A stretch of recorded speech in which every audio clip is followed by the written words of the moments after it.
আসসালামু আলাইকুম দর্শক, শুভেচ্ছা নেবেন এমআইবি টেলিভিশনের পক্ষ থেকে। আজকে একটি দারুণ সুখবর দিতে চাই। সাম্প্রতিক সময়ে সামাজিক যোগাযোগ মাধ্যমে ব্যাপক ভাইরাল হচ্ছে 2026 সাল থেকে ইউর টেম্পোরারি রেসিডেন্স কার্ড 1 বছর, 2 বছর বা 3 বছরের কার্ডধারীরা অন্য দেশে গিয়ে কাজ করতে পারবেন, থাকতে পারবেন। এই বিষয়টি নিয়ে কথা বলবো আজকে।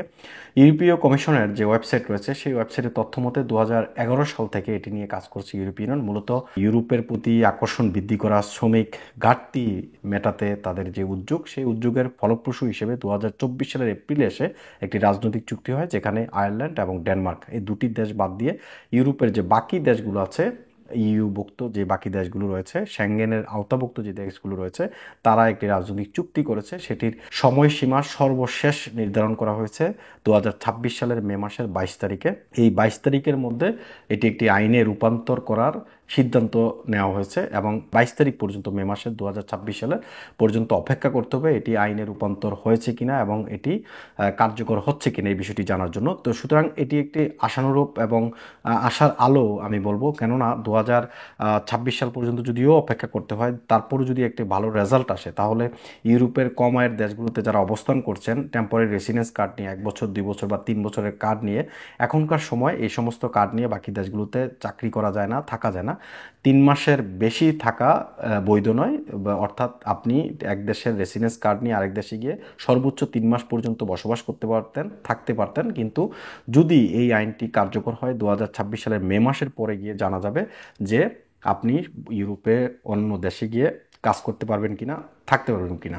এখানে বলা হয়েছে 2011 সালে একক পারমিট যে নির্দেশিকা, অর্থাৎ one single permit for work, এই বিষয়টি বাতিল করার জন্য ইউরোপীয় ইউনিয়নের একটি কাউন্সিল গঠন করা হয়েছে এবং এই কাউন্সিলের আওতায় 2024 সালের এপ্রিলের 24 তারিখে একটি স্বাক্ষর হয়, চুক্তি, রাজনৈতিক চুক্তি স্বাক্ষর হয়। যে চুক্তিতে বলা হচ্ছে যে ডেনমার্ক এবং আয়ারল্যান্ড বাদে বাকি দেশগুলো এই চুক্তির আওতায় রয়েছে। তো এখনো পর্যন্ত এটি স্পষ্ট নয়, কেন, যেহেতু যতক্ষণ পর্যন্ত আইন আকারে প্রকাশ না হবে ততক্ষণ পর্যন্ত স্পষ্ট নয়। তবে ইউরোপীয় ইউনিয়নের ওয়েবসাইটের তথ্য মতে এটি আইন আকারে প্রকাশ হওয়ার সম্ভাবনা 90%, কারণ ইতিমধ্যে এটি একটি কমিশন গঠন করা হয়েছে এবং তারা এই লক্ষ্যে কাজও করছে।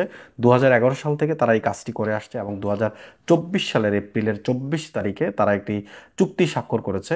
সেখানে বলা হচ্ছে আয়ারল্যান্ড এবং ডেনমার্ক, এই দুটি দেশ বাদ দিয়ে বাকি দেশগুলো, ইউভুক্ত যে দেশগুলো রয়েছে বা শ্যাঙ্গেনভুক্ত যে দেশগুলো রয়েছে, তারা একটি চুক্তি করেছে 22 মে 2026 তারিখ পর্যন্ত এই নির্দেশিকা জাতীয় আইনে রূপান্তরিত করার জন্য একটি সময়সীমা তারা নির্ধারণ করে দিয়েছে এবং 2026 সালের মে মাসের 22 তারিখের পরে গিয়ে এটা কার্যকর হবে হবে না এটা আসলে ক্লিয়ারলি বোঝা যাবে। তবে এই সংবাদের যে সত্যতা, সেটা হচ্ছে প্রায় 90% নিশ্চয়তা আছে যে এটা পরিবর্তন হবে, যেহেতু তারা এটা নিয়ে কাজ করছে 2011 সাল থেকে। এবং ইউরোপের এখন যারা বিভিন্ন দেশে অবস্থান করছেন সিঙ্গেল রেসিডেন্স পারমিট নিয়ে, অর্থাৎ টিআরসি কার্ড নিয়ে 1 বছর, 2 বছর বা 3 বছর, এই সমস্ত কার্ড নিয়ে তারা ইউরোপের বাকি দেশগুলোতে বসবাসও করতে পারবেন, কাজও করতে পারবেন। সেক্ষেত্রে তাদের যে সুযোগ সুবিধা, ইউরোপীয় নাগরিকরা যে সমস্ত সুযোগ সুবিধা পায়, সেই সুযোগ সুবিধাও পাবেন একই ক্ষেত্রে। কারণ এটার মূল যে কাঠামো সেটা হচ্ছে যে ইউর প্রতি আকর্ষণ বৃদ্ধি করা এবং যে শ্রমিক ঘাটতি, সেই শ্রমিক ঘাটতি মোকাবেলা করা। কারণ এক দেশ থেকে আরেক দেশে ইজিলি যদি গিয়ে কাজ করতে পারে, তাহলে সেক্ষেত্রে শ্রমিক ঘাটতি তাদের কমে যাবে।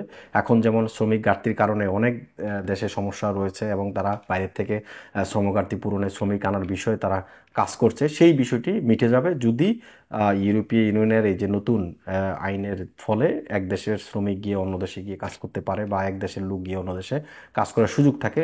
সাধারণত ইউরোপীয় ইউনিয়নের যে সমস্ত মানুষগুলো রয়েছেন তারা এই সুযোগ সুবিধাটা পেয়ে থাকেন।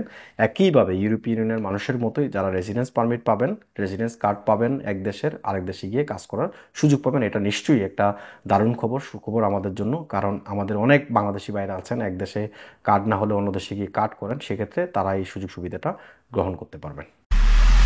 এমআইবি সংবাদ ও সংবাদ সংশ্লিষ্ট অনুষ্ঠান দেখতে ভিজিট করুন www.mibtelevision.tv ও facebook.com/mibtelevision.tv এবং সাবস্ক্রাইব করুন youtube.com/mibtelevision এ।